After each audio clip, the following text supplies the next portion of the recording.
Hi, this video shows you how to set up your Premiere Pro document properly. The most important step is the first step to making sure all your documents are in the right place.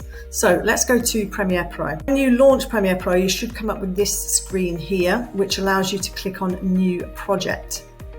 So when we click on that, we're given this box.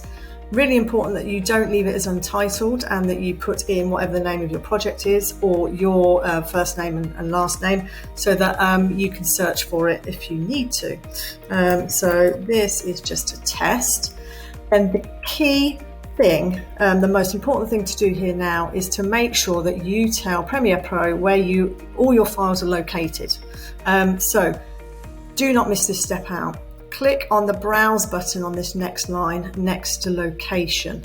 So you click on Browse, and then you're going to go and tell it where you want to save it, basically. So this should be in your media folder on your OneDrive, if you're one of my students. I'm going to save it to this folder, so I know I want it to live in this folder. So I'm going to click on Select Folder.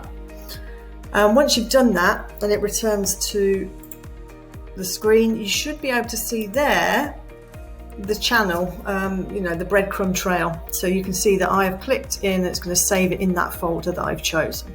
Okay. From there, you don't need to set anything else up in here. You just click OK. And that is how to set up your document.